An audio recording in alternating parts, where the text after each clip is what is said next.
plus encore à lui. La vie chrétienne est ce qu'elle est. La bonne nouvelle, c'est que nous avons de l'espérance. Amen. Nous avons dans l'espérance. Paul a écrit à l'église de Thessalonique, il dit, les frères qui se sont endormis dans le Seigneur, se sont juste endormis. Le temps viendra, ils seront réveillés avec le Seigneur et nous serons tous dans la même félicité.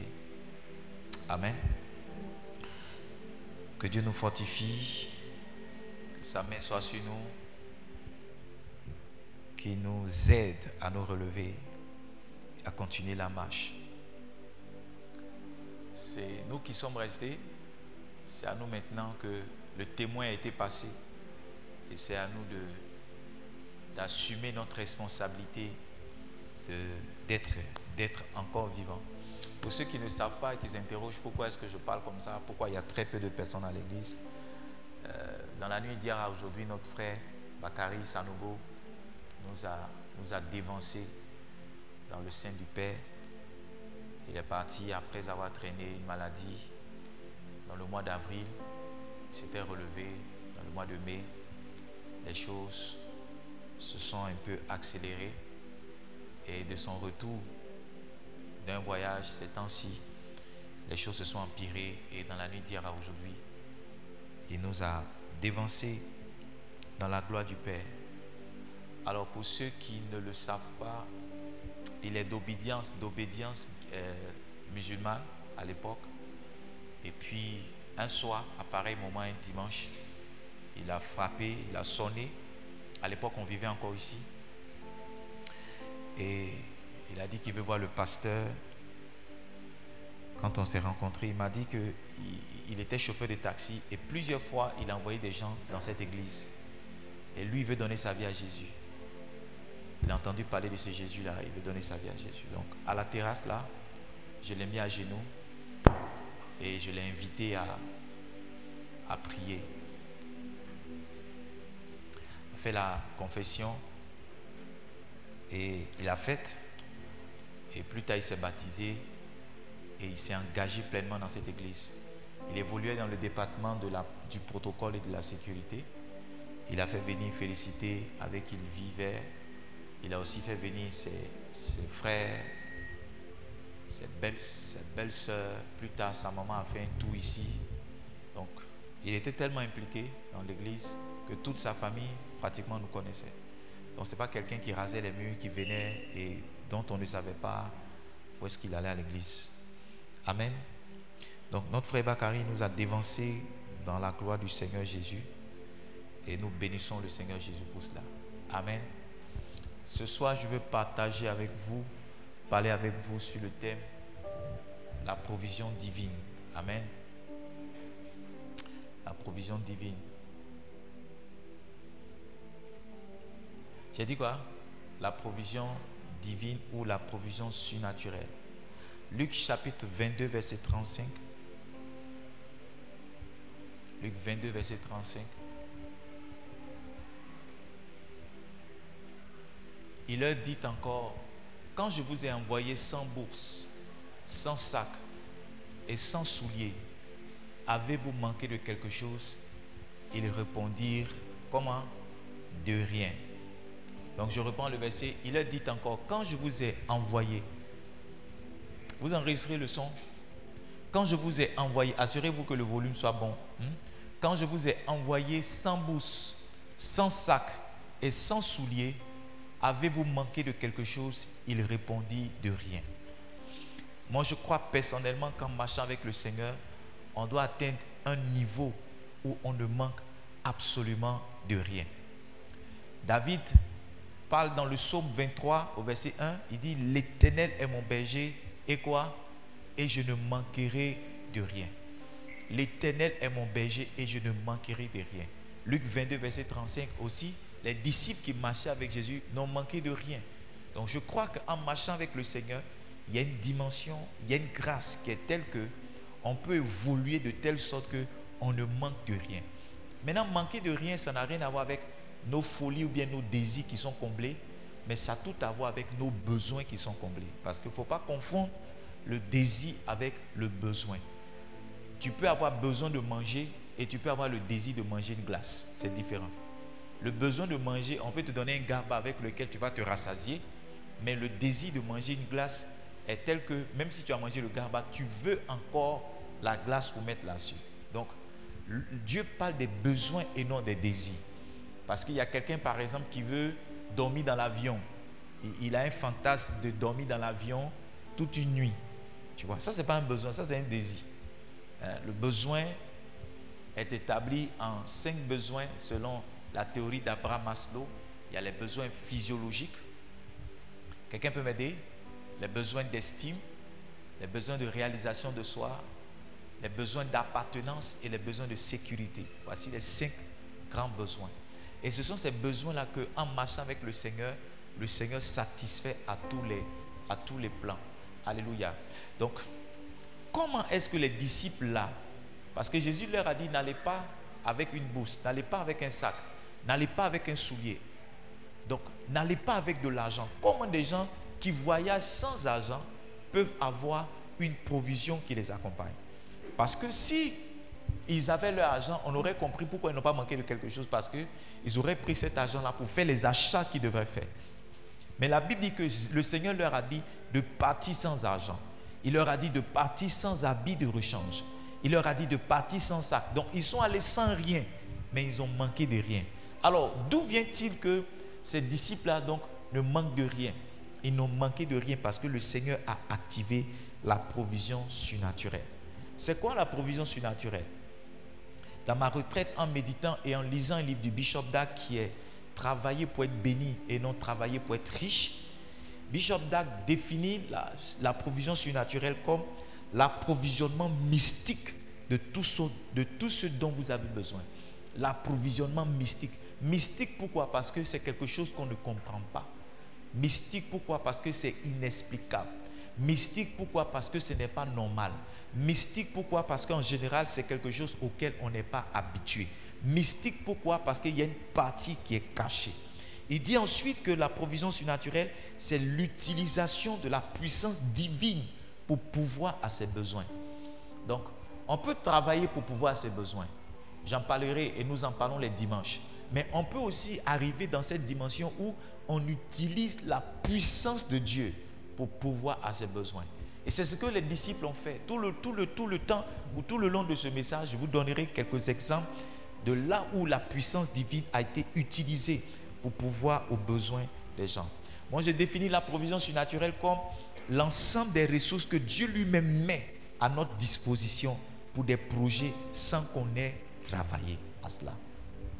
L'ensemble des ressources que Dieu met à notre disposition pour certains projets sans qu'on ait travaillé pour cela, sans qu'on ait demandé cela, sans qu'on ait fait un effort pour cela. L'ensemble des ressources. L'ensemble des ressources. Un dimanche soir, nous sommes rentrés, mon épouse et moi, et je lui disais, d'ici demain, il faut que j'ai 250 000 francs. Il faut que j'ai 250 000 francs. Parce que j'avais différentes cotisations. Mes cotisations faisaient 250 000 avec quelque chose. Et le lundi, donc j'ai rendez-vous avec quelqu'un qui dit, pasteur, Dieu a fait ceci par votre ministère, voici une petite enveloppe, que Dieu vous bénisse. Je dis alléluia, amen. Et bon, j'essaie d'évaluer que ça doit être 100 000. Sauf que quand j'ouvre l'enveloppe plus tard que je compte, c'est une enveloppe de 300 000. Ça veut dire que le besoin que j'avais le lundi, là, Dieu a amené quelqu'un de façon surnaturelle qui m'a donné la satisfaction de mon besoin, qui en plus m'a donné la dîme qui va avec. En plus, m'a donné la dîme qui va avec. Donc c'est possible. Et je dis cela pour que nous commencions nous aussi à penser à cela, à rechercher cela, à courir après cette dimension. Parce que si on doit toujours transpirer pour que nos besoins soient satisfaits, les gars, on va beaucoup transpirer. Je sais que vous êtes d'accord avec moi. Donc la provision surnaturelle, j'ai ajouté, c'est lorsque Dieu lui-même décide de nous apporter une aide sans qu'on ait posé une quelconque action. La provision surnaturelle, c'est lorsque Dieu décide de nous apporter une aide. Tu as fait, arrivé un moment, Dieu dit, je vais t'aider maintenant. Je vais t'aider. Je vais t'aider dans ce que tu fais. Je vais t'aider dans ton entreprise. Je vais t'aider dans tes activités. Alors, comment est-ce qu'on active la provision surnaturelle? Pour ceux qui sont sur Daily Bread, c'est un rappel, d'accord? Mais manger 2 fois la même sauce, ça ne tue pas. Amen. Hier, j'ai mangé un repas. Avant, j'ai mangé le même repas. Le soir, ça ne m'a pas dérangé, ça ne m'a pas tué. Amen. La première clé pour activer la provision surnaturelle, c'est de croire. C'est de faire quoi? C'est de faire quoi? C'est d'avoir la foi. D'avoir la foi. La Bible dit dans 4 passages différents que le juste vivra par sa foi. Le premier passage est dans Habakkuk chapitre 2, je crois, le verset 4. Romains chapitre 1, verset 17. Galates chapitre 3, verset 11. Et Hébreux 10, verset 38. Ces 4 versets-là disent la même chose, à l'exception de Habakkuk. Ils disent que le juste vivra par sa foi. Donc c'est la qualité de votre foi qui définit la qualité de la provision que vous avez. Les gars, je vous le dis et je le dis encore ce soir. Ce que vous croyez Dieu capable de faire, c'est ce qu'il fera. En 2019, j'ai décidé de m'approcher un peu du révérend Raoul Wafo. Vous le connaissez, c'est un homme qui enseigne la foi et c'est un milliardaire. Je voulais percer le secret de ses milliards et de sa prospérité. Je me suis inscrit à son école. Cette année encore, je vais terminer la 2e année. Et tout le temps, ça fait 3 mois, de mars à juin, que j'ai passé tous les samedis dans sa présence, en train de l'écouter. Il y a une chose qui m'est revenue. Un jour, il a dit ouvertement, il dit, les gars, je vis ce que j'ai toujours cru. Il dit, ce que je vis, c'est ce que j'ai toujours cru. Il dit, j'ai toujours cru que je serais un milliardaire. J'ai toujours cru que j'aurais ceci. J'ai toujours cru que je ferais cela. J'ai toujours cru que je serais dans... Quand il est venu, il a cherché le... Quand il est venu en Côte d'Ivoire, il a cherché le quartier le plus chic. Le quartier le plus chic de Côte d'Ivoire. Et on lui a dit, c'est les 2 plateaux. Donc c'est aux 2 plateaux avec un salaire de 15 000 qu'il a commencé à louer un studio de 90 000. Et aujourd'hui, toute sa maison est aux 2 plateaux. Son église est aux 2 plateaux. Il a une autre fondation encore. Tout ce dans quoi il évolue, c'est dans ce quartier-là. Donc il dit ce qu'il a cru il y a 20 ans d'arrière, c'est ce qu'il est en train de vivre. Si tu peux croire la provision surnaturelle, toi aussi, tu vivras la provision surnaturelle. Je prie que cela t'arrive au nom puissant de Jésus-Christ de Nazareth. J'ai dit, je prie que cela t'arrive au nom de Jésus. Comment est-ce qu'on active la provision surnaturelle? La 2e clé, c'est la prière. J'ai parlé de la foi d'abord. Pourquoi? Parce que Marc chapitre 11, le verset 22 au verset 24, il dit, verset 22, il dit, ayez foi en Dieu. Verset 23, il dit, tout ce que vous demanderez. Verset 23, je vous dis en vérité, si quelqu'un dit à cette montagne, ôte-toi de là et jette-toi dans la montagne, et s'il ne doute point en son cœur, mais croit que ce qu'il dit arrive, il le verra s'accomplir. D'accord? Donc j'ai mis la foi d'abord. Pourquoi? Parce que si vous priez sans la foi, ce que vous demandez à Dieu, vous ne l'aurez pas. Donc vous devez d'abord commencer. Il faut que ce soit la foi qui vous pousse à demander. Est-ce que vous savez que quand on est dans un besoin qu'on veut demander à quelqu'un, on s'assure que la personne peut nous aider? Ce soir, en venant, un de mes amis pasteurs m'a appelé et il m'a demandé quelque chose. Pourquoi est-ce qu'il m'a demandé cela? Parce qu'on était ensemble dans un pays et j'ai semblé lui donner l'impression que je maîtrisais les coins du pays. Donc il s'est dit que si je veux faire quelque chose dans ce pays-là, ça va passer à un que je dois appeler. Il a déjà une idée que je peux apporter une solution à son problème. Donc si vous partez demander à Dieu sans avoir l'idée que Dieu peut exaucer votre problème, il peut apporter une solution, ça sera difficile. Donc il dit, tout ce que vous demanderez, croyez que vous l'avez reçu et vous le verrez s'accomplir. Maintenant, il nous fait comprendre ici que tu peux croire, mais si tu ne demandes pas, tu ne verras pas l'accomplissement. Donc la foi ne suffit pas. La foi doit t'amener à demander. Matthieu chapitre 7, le verset 7, il dit, demandez et vous recevrez. Au verset 28, au verset 8, le verset qui suit, il dit, qu'à quiconque demande, reçoit. Ceux qui reçoivent la provision surnaturelle, ce sont ceux-là qui demandent. Maintenant, laissez-moi vous dire, ne vous sentez pas gêné de demander quelquefois à Dieu d'intervenir dans votre situation. Parce que vous avez quelquefois entendu certaines prédications qui vous mettent mal à l'aise quand il s'agit de demander l'argent. Certaines situations qui vous mettent, certaines prédications qui vous donnent l'impression que vous êtes matérialiste et charnel parce que vous êtes devant une situation et vous demandez à Dieu d'intervenir financièrement. Pourquoi? Et je ne sais pas d'où vient-il que les gens limitent les demandes et les requêtes qu'on doit faire à Dieu simplement dans les choses spirituelles. Nous sommes certes spirituels, mais nous sommes dans des corps. Nous avons besoin aussi de certains matériels pour vivre. Alléluia. Et moi, je crois qu'on ne doit pas se sentir mal à l'aise de demander. En tout cas, le niveau de foi et de clarté, de pureté que j'ai dans mon cœur m'ont jamais donné l'impression que je suis en train de mal faire quand je demande à Dieu, justement, d'agir de la sorte. Hier, j'étais en train de méditer sur la provision surnaturelle et j'ai posé la question au Saint-Esprit. J'ai dit, moi-même, je suis le pasteur. Est-ce que j'ai voulu dans cette grâce? Ou bien je suis là comme ça, j'enseigne quelque chose que moi-même je ne vis pas. Et j'ai dit à Dieu, donc si je vis, ou bien si je suis dans cette grâce, fais ceci comme un signe. Effectivement, le signe que j'ai demandé à Dieu, Dieu l'a manifesté. Dieu l'a fait quoi? Il l'a manifesté. Donc les gars, si vous croyez en la provision surnaturelle, vous devez demander à Dieu. Vous devez prier. Philippiens chapitre 4, verset 6, il dit, ne vous inquiétez de rien, mais en toute chose, faites connaître à Dieu vos besoins. J'ai dit quoi? La provision surnaturelle, c'est quoi? C'est les ressources que Dieu met en place pour satisfaire nos besoins. Et Paul dit, faites connaître à Dieu vos besoins par des prières. Par des prières. Celui qui ne fait pas connaître à Dieu ses besoins, il ne verra pas ses besoins être satisfaits. Yes. Je parle de besoin, je ne parle pas de désir. Hello? Hello? Je parle de besoin. Je parle de besoin. Regardons ensemble le peuple d'Israël, Exode chapitre 17. On va lire le verset 1 au verset 7.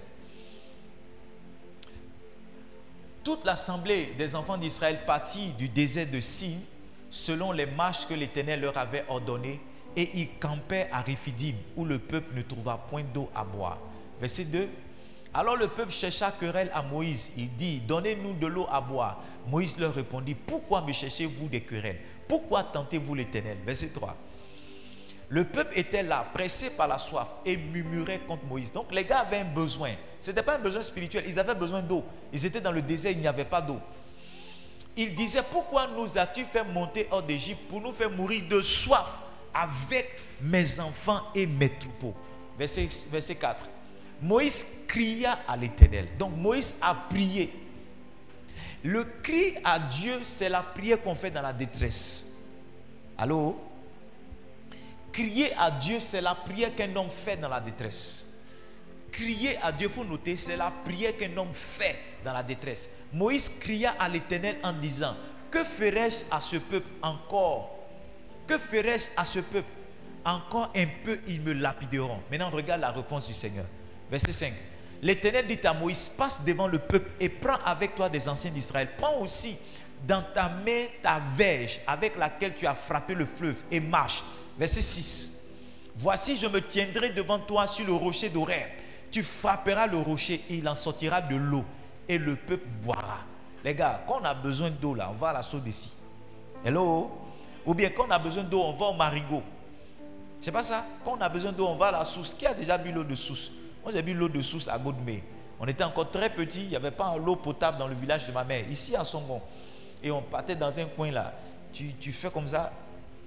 Et puis je ne sais pas comment on fait les saletés qui sont dessus là. Tu enlèves, tu puces, tu mets dans le seau.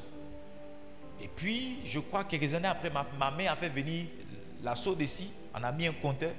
Et le compteur, c'était nous, les enfants de ma maman seulement qui avons droit à l'eau. Les autres n'avaient pas droit à cette eau-là. Hey, Jésus. Donc, et même l'eau, c'était seulement pour boire, pas pour se laver. Et j'avais une tante là qui gardait la clé. Elle mettait un cadenas sur le truc. Oh, mon Dieu. Aujourd'hui, l'eau là est versée là-bas comme ça. Mais je veux dire, quand on a besoin d'eau, on ne va pas frapper un rocher. Vous êtes d'accord avec moi? Donc, le fait que Moïse frappe le rocher, ça vient de façon surnaturelle. Mais comment est-ce qu'il a atteint ce niveau-là? Il a atteint ce niveau-là parce que d'abord, verset 4, il a crié à Dieu. Écoutez-moi, apprenez à crier à Dieu. Seigneur, je suis dans telle détresse. Seigneur, je suis dans tel problème. Je me rappelle encore des années de cela. J'avais reçu une facture d'électricité qui valait 39 000. J'ai dit à mon épouse, viens compris. Parce qu'on n'avait pas cet argent-là. On a crié à Dieu.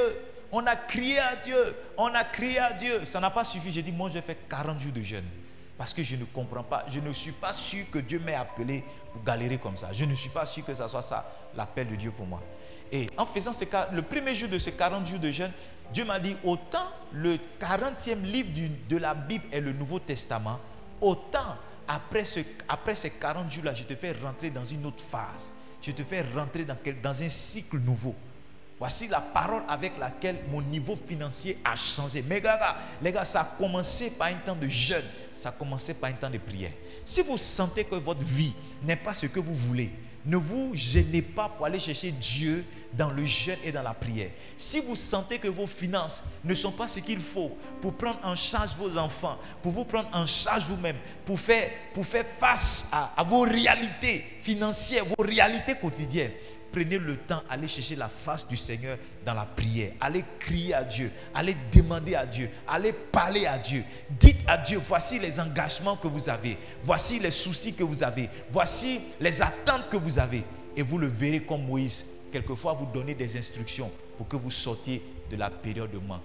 Moi, je ne crois pas. En tout cas, je ne crois pas, je le dis encore ce soir, que Dieu veuille qu'on manque. Je pense qu'on peut passer par le désert. Et c'est tout à fait normal.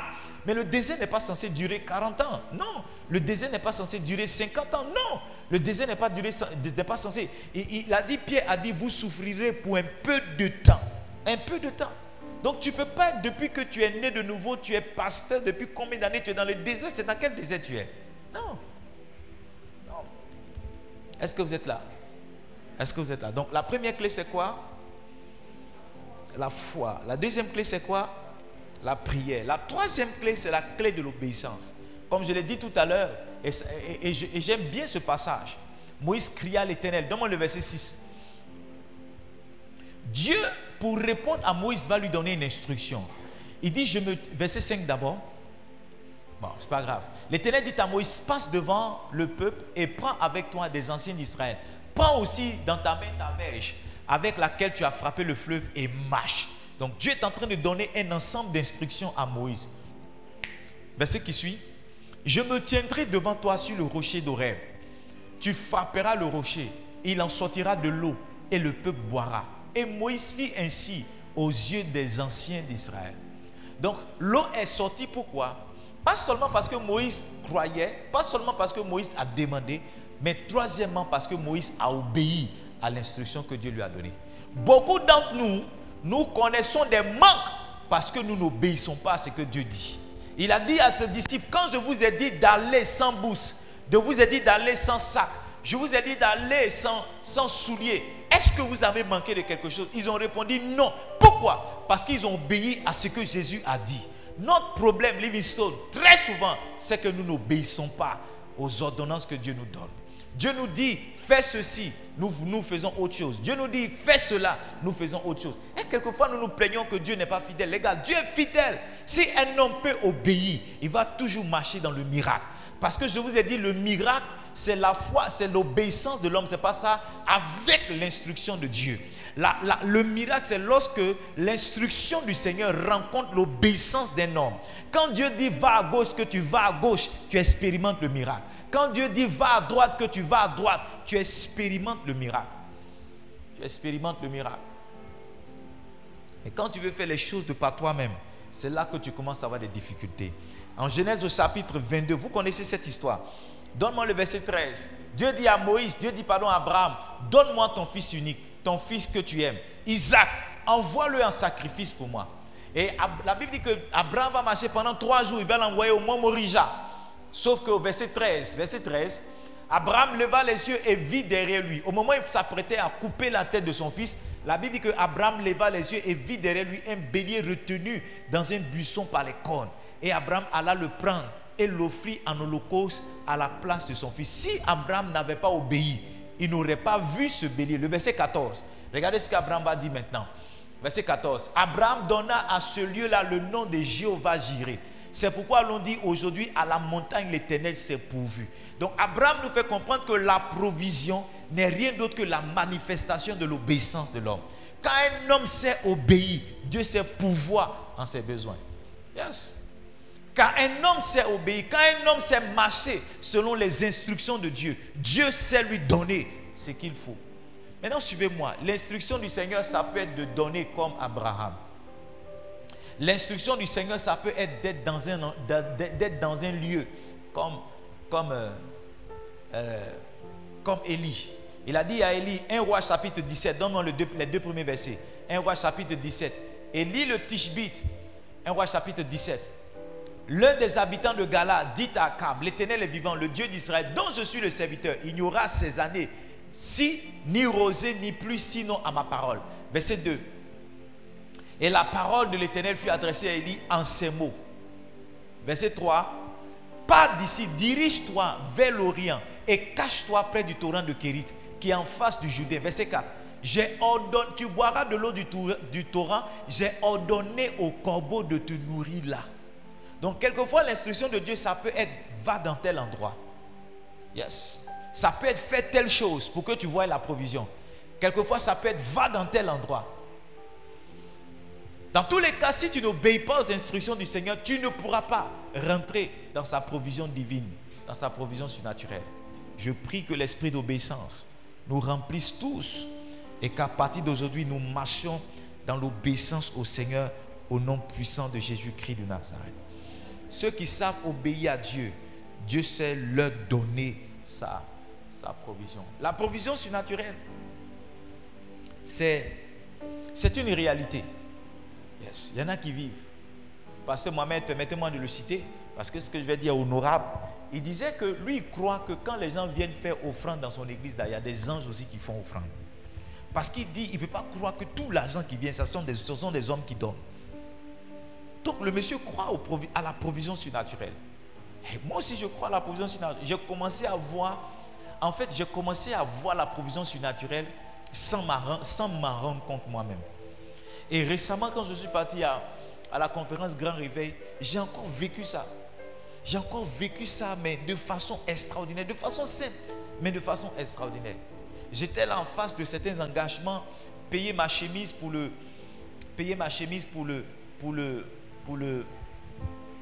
la conférence, payer mon logement aussi sur 3 jours, payer ma nourriture.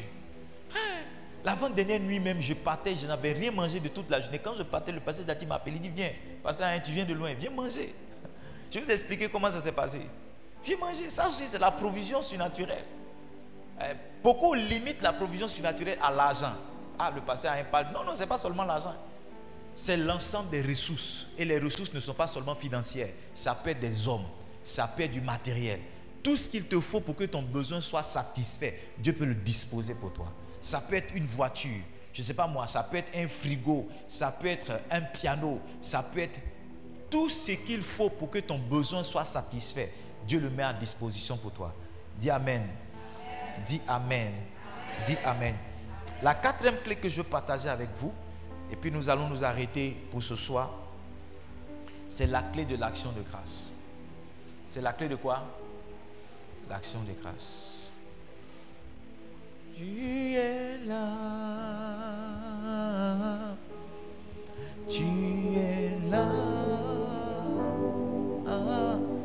tu es là, tu es là, tu es là, tu es là, tu es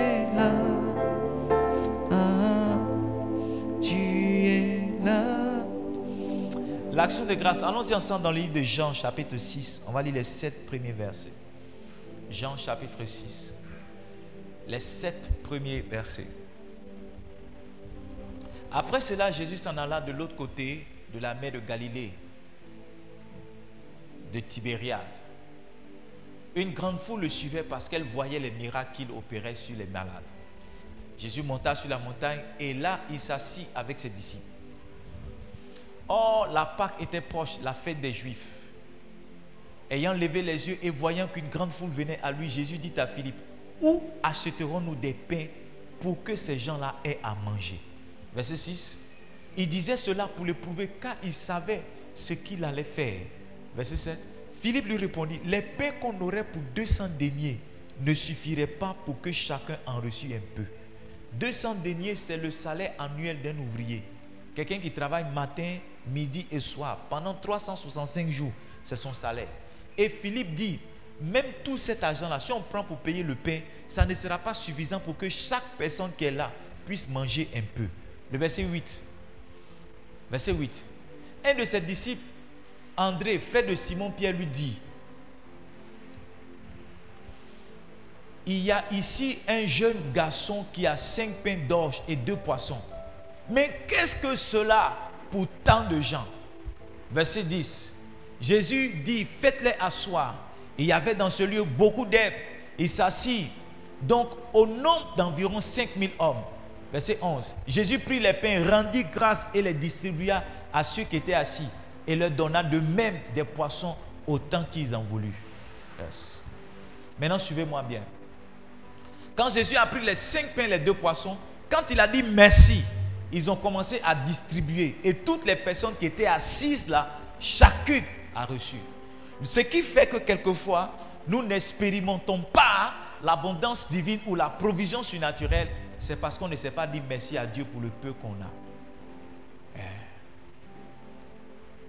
J'ai appris cela il y a des années de cela. Une fois, on devait lancer une fête d'action de grâce. Et une soeur est venue le matin. Elle dit, papa, je ne serai pas là, je suis venu faire mon action de grâce.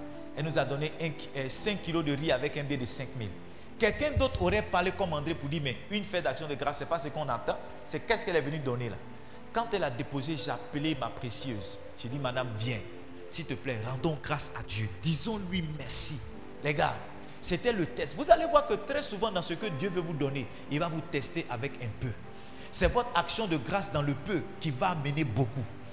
Très souvent, quand Dieu veut multiplier des choses pour vous, il va vous tester avec un peu.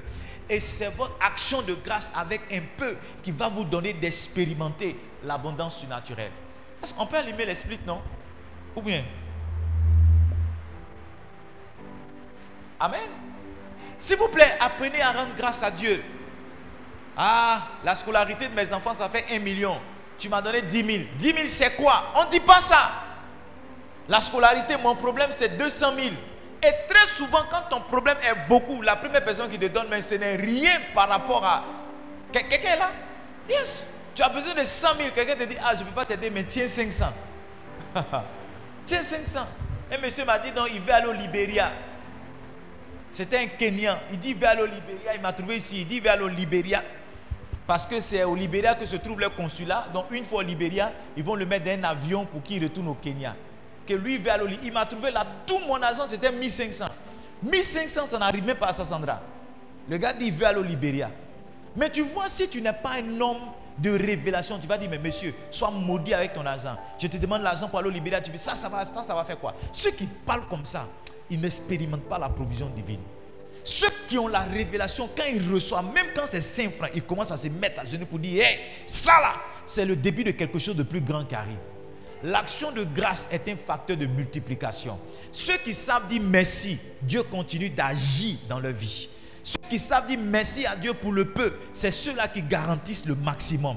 Quand tu sais dire merci à Dieu avec un peu que tu as, Dieu commence à te donner beaucoup. La provision divine, quelquefois, est actionnée, est provoquée par un cœur de reconnaissance et de gratitude. Ah, les gars, on oublie trop vite. On oublie trop vite. On oublie trop vite. Et ce qui est étrange, c'est qu'on oublie même le bienfait que les gens nous ont fait avant. Quelqu'un va te donner l'argent 1000 fois, la 1001e fois où il ne peut pas te donner l'argent, tu vas le maudire. L'homme est dans les problèmes.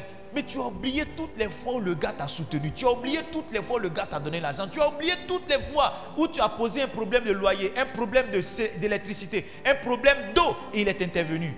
Parce que pour ton enfant, il ne peut rien faire, c'est fini. Tu ne sais pas dire merci. Je vous en supplie. S'il y a un cœur que vous devez garder, c'est un cœur de reconnaissance et un cœur d'honneur. Apprenez toujours devant les choses que Dieu fait, devant les choses que Dieu fait. Même si vous trouvez que c'est petit, apprenez à dire merci à Dieu. Apprenez à lui rendre grâce. Seigneur, je te dis merci. L'argent là n'est pas ce que je veux, mais je te dis merci. L'argent là n'est pas encore arrivé. Nous voulions 5 millions pour faire ceci, mais quelqu'un a donné 500 000. Oh Seigneur, je te dis merci.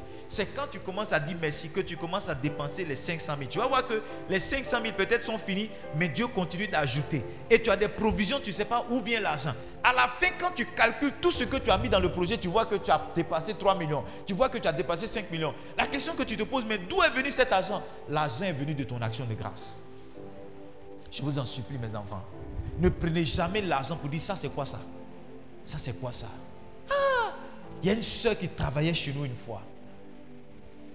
Oh, elle travaillait pour ma maman. Nous on n'a pas eu, vous savez, avant nos parents il n'y avait pas servante. On prend une nièce, c'est pas ça? Une soeur là qui vient nous aider. Et on avait une de nos cousines qui était la nièce à ma maman. Ma maman partait à Abidjan, on était à Boaké, elle venait à Abidjan pour je ne sais quoi. Et ma maman lui a donné 1000 francs. Ma maman venait faire 2 jours.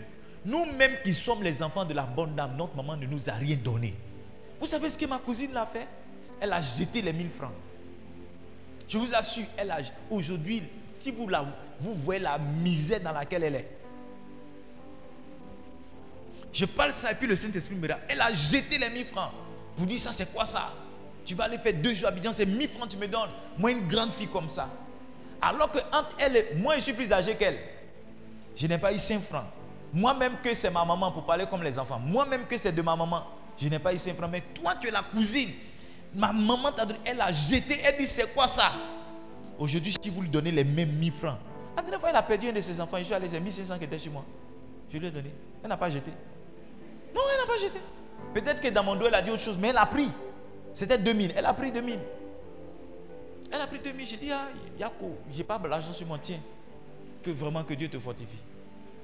Les gars, s'il vous plaît, ne dites jamais ça, c'est quoi ça? Dieu même c'est quoi ça? Dieu même c'est quoi ça? Dieu même c'est quoi ça? Dieu même c'est quoi ça?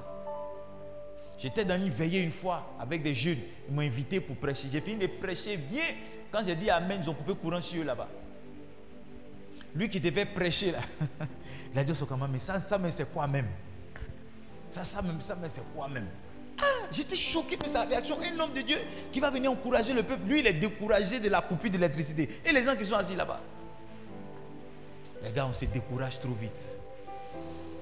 Et on ne sait pas apprécier les choses que Dieu fait. Si tu es conscient avec moi que tu regardes en arrière, 3 attitudes qui te permettent de rendre grâce à Dieu. La première attitude, c'est savoir te rappeler. C'est savoir te rappeler. C'est savoir te rappeler. Moi, je me rappelle toujours.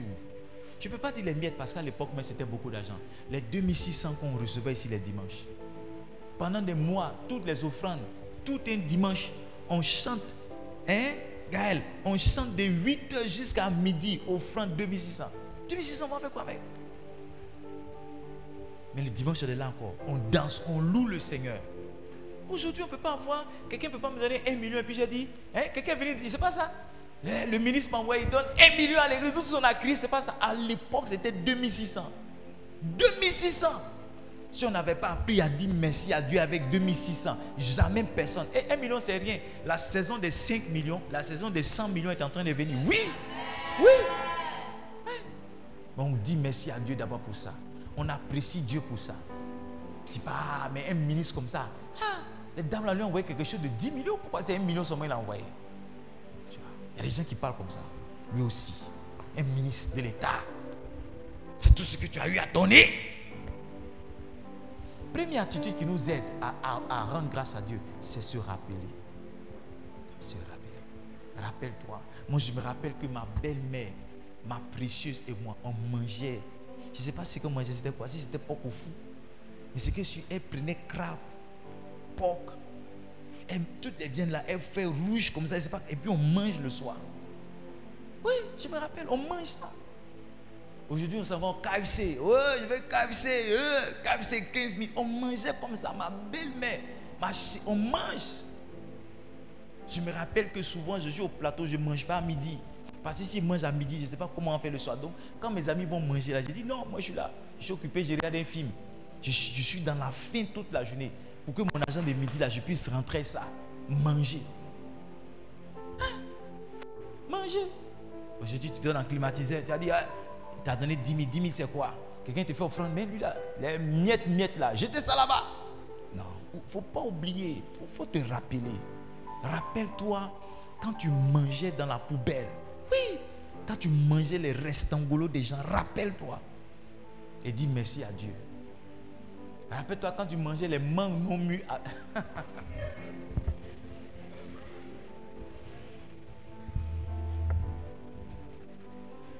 Nos enfants ne connaissent pas ça. Mangue non mûr ASL.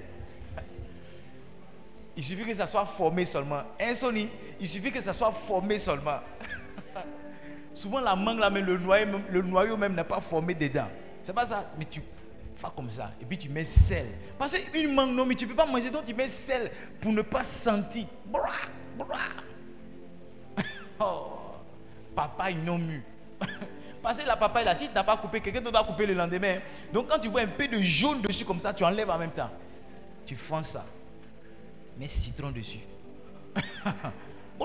Papaye qui doit fondre dans ta bouche là, tu mâches papaye. Les gars, nous on n'a pas oublié ça. On n'a pas oublié. Moi en tout cas, je n'ai pas oublié. C'est ce qui me rend humble. Quand quelqu'un vient me donner, je sais toujours dire merci à Dieu. La deuxième attitude qui va t'aider à rendre grâce à Dieu, c'est savoir apprécier ce qu'on te donne.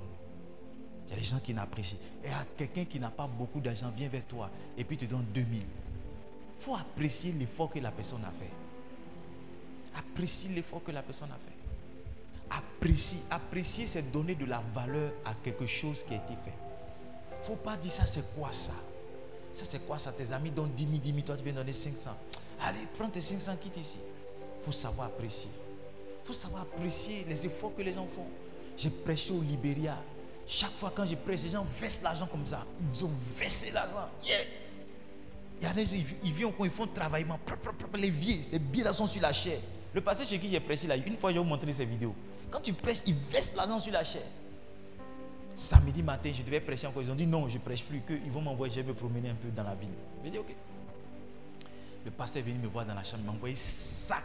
Quelqu'un a un sachet noir. Sachet noir. Je cherche un sachet noir. Quelqu'un a un sachet noir. Qui a un sachet noir? Tu as un sachet noir?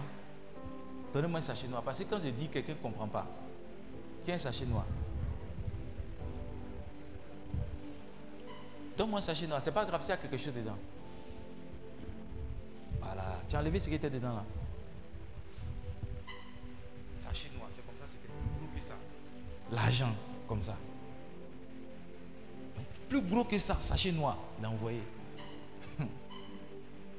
Il dit non, ça ce sont toutes les offrandes. Depuis que tu prêches là, toutes les offrandes, c'est ça qu'elle a. Je dis alléluia, Dieu m'a béni d'elle. Beaucoup d'argent comme ça, beaucoup dans sachet noir. Il a attrapé comme ça. J'ai jamais vu l'argent attraper. Bon, j'ai déjà vu l'argent, mais pour moi-même, dans sachet, je n'avais pas encore vu. Et puis il dit, tu veux quoi? Je dis, mes enfants disent des pays chaussures pour eux, ils m'ont donné une liste, tout ça là. Donc il dit, allons. Première chaussure qu'on a payée, c'était les chaussures de Néhémie. Ils ont parlé. Le gars a pris dans sa chaîne là, il a pris pied, ils ont attaché un caoutchouc. Il a fait comme ça. Et puis il a donné. Quand il voulait donner, j'ai attrapé. J'ai dit, hey, c'est quoi? Tu as donné tout mon argent pour une petite chaussure comme ça? Il dit non, c'est le prix. Je dis comment ça c'est le prix? Beaucoup d'argent comme ça pour une petite chaussure? On est parti payer chaussure d'Iris. Ça c'est quelle chaussure ça? Il a pris deux. Il y a caoutchouc dessus, il a enlevé notre quoi, il a mis caoutchouc. Et puis, il dit non, c'est le prix. J'ai dit mon fils, viens d'abord. L'argent là, mais c'est combien? L'argent là, c'est combien? L'argent qui est dans le sachet, c'est combien? Il dit quand on calcule en CFA, ça peut faire 130 000. Quoi? Tu as vu? J'aurais pu dire ça coûte 130 000. J'ai quitté Dabou pour venir. Tous les 5 jours là, c'est 130 000. Tu vois, j'aurais pu dire ça. Les gars aussi, les infos. J'ai dit, bon, si c'est ça, dépensez tout. Payez tous les affaires de mes enfants. Payez tout. J'ai libéré mon cœur. Mais je ne suis pas rentré pour dire, les gars là aussi. Je n'ai pas pris avion, hein. Je suis allé jusqu'à Danané. Je ne sais pas si toi tu connais Danané. De Danané maintenant, je suis allé jusqu'à, comment on appelle ça? Benta, je suis arrivé qu'à Benta. Benta même là. Benta, mais c'est sur moto. Bon, quand je partais, le pasteur Guy m'a envoyé jusqu'à la frontière avec sa voiture. Mon retour, je suis monté sur moto. Quand je suis monté sur moto, j'ai traversé, je suis rentré chez les Libériens. Je suis monté avec dans une camionnette bizarre. Le gars dit non, on va tomber sur l'autoroute. On a roulé dans le noir pendant 3 heures. Il n'y a pas de lumière. Arrivé au moment, ils ont dit non. On va descendre pour manger. J'ai cru que les gars allaient me tuer là. Je vous assure, mes larmes étaient ici. Je me suis fortifié. Arrivé moi, j'avais dit, mais qui m'envoyait? J'étais là, dans la forêt. Parce que L'ouest du Libéria et puis, pardon, l'ouest de la Côte d'Ivoire, le Libéria, c'est la forêt. De toute façon, tu vois, Mans, c'est la forêt. Là-bas aussi, c'est la forêt. On était dans la forêt. J'ai dit, mais qui m'a envoyé? Et puis, je ne comprenais pas les Anglais là. Qui m'a envoyé? Ma femme ne sait pas où je suis. Les gens qui m'ont invité aussi ne savent pas où je suis parce que je n'ai pas de numéro, je n'ai pas internet. J'étais dans la forêt. Jusqu'à ce que je suis arrivé à Morinvia matin. J'ai fait 2 jours sur la route. Je suis arrivé matin. 130 000. Oui, vous ne riez pas bien. J'aurais pu dire, mais donc tout ça là. Mais j'ai béni Dieu. J'ai rendu grâce. J'ai dit, payez les choses pour mes enfants. J'étais content. Moi aussi, je suis venu en mission. Yes. Quand on est rentré le soir, il y a un pasteur qui est venu, il s'est mis à genoux. Il dit, this is my personal seed. Il m'a donné $200 américains. Yeah. Il m'a donné $200 américains, ça fait pratiquement 150 000. Il m'a donné $200 américains. Je voulais sortir, aller me promener. Le Seigneur m'a dit, assieds-toi ici, tu vas prophétiser. La dame chez qui je dormais là, elle a dit aux gens de son église qu'il y a un prophète qui est venu, donc à venir. Donc les boss, les policiers, les cadres de son église ont commencé à venir. Donc il est assis dans le noir comme ça. Et puis quand tu rentres, il commence à prophétiser. Là. Quand tu veux sortir, elle dit, est-ce que tu as vos offrandes? C'est dans ça là pour moi, il est sorti. Je vous assure. Mais si j'avais commencé à dire, hey, non, sachet noir là. Sachet noir. Si j'avais commencé à maudire sachet noir, si j'avais commencé à maudire le sachet noir, pour moi, il était fini. Mais j'ai rendu grâce à Dieu, j'ai béni le Seigneur. Écoutez, sachez apprécier. Je n'ai pas dit, donc tous les gars là, ils étaient en train de travailler, c'était rien, ils faisaient. J'ai apprécié l'effort que les libérés ont fait pour me réussir, pour me recevoir. Ils ne m'ont pas logé dans un hôtel, ils m'ont juste logé chez une femme. Est-ce qu'il y avait l'eau potable là-bas? Il n'y avait pas l'eau potable. Courant vient à 19h, ça finit à 5h du matin. La journée, vous vous débrouillez. Oui, ils ont fait un effort. Il y a une femme qui venait, la nourriture. Ils ont fait un effort. Ce qu'ils pouvaient faire pour que je sois à l'aise là. Je n'ai pas dit non. Mais Abidjan, ce n'est pas comme ça on me reçoit. Moi, je m'en vais à Sini là. Quand je m'en vais, on me met dans tel hôtel. Quand je vais chez mon gars, Yam Sokro, voici où il me met. Je n'ai pas dit ça. J'ai béni le Seigneur, je dormais. La dame, elle a chassé son enfant de sa chambre. Elle m'a mis dans la chambre de son enfant. Le matin, là, quand tu te couches, ça rentre dedans comme ça. Mon fils qui est libéré, s'il entend, je ne suis pas en train de critiquer, mais je suis en train d'apprécier l'effort qu'ils ont fait. Ils ont fait beaucoup d'efforts pour me recevoir. Les gens n'apprécient rien. Quelqu'un a transpiré, il vient te donner 2000, tu dis, ça c'est quoi ça? Tu jettes. Souvent même quelqu'un s'est endetté, ta maman s'est endettée, elle a trouvé 5000 pour venir te donner. Tu dis, ça c'est quoi ça? Pouf, tu jettes. Apprenez à apprécier ce que les gens... Voyez toujours le verre à moitié plein. Ne le voyez jamais à moitié vide. Je voulais 10 000, mais maman m'a pas pu donner, elle n'a pas pu me donner 10 000. Elle m'a donné au moins 2 000. Je voulais 100 000, mais elle a fait un effort, elle m'a donné 10 000. Appréciez ça. Troisième clé qui va vous permettre de rendre grâce à Dieu, c'est le contentement. C'est comment? Le contentement. 1 Timothée chapitre 3, le verset 6. 1 Timothée chapitre 6, verset 3. Pardon, 1 Timothée 6, verset 6. Il dit, c'est une grande source de gain que la piété avec le contentement. C'est en effet une grande source de gain que la piété avec le contentement. Le contentement là, c'est essayer d'être content au niveau où tu es. Les gars, moi je sais pas, mais les dernières années, je n'ai pas été triste. Je suis toujours en joie. Ma joie n'est pas rattachée à ce que j'ai. Non. Ma joie, quand j'avais 2600, je dansais dans les offrandes. Bon, je vais dire, je faisais la louange, je dansais. Quand j'ai commencé à avoir plus, je continue de danser. Le problème de beaucoup de personnes, c'est qu'ils ne savent pas être contents. Se contenter, c'est être content du niveau où tu es. C'est être content. Être content. Tu regardes la télévision blanc-noir, tu es content. Tu dors sur une natte, tu es content. Tu dors sur un lit, tu es content. Tu dors sous ventilateur, tu es content. Tu dors sous climatiseur, tu es content. Le contentement ne t'empêche pas de rêver à plus grand, mais tu essaies de te réjouir du niveau où tu es.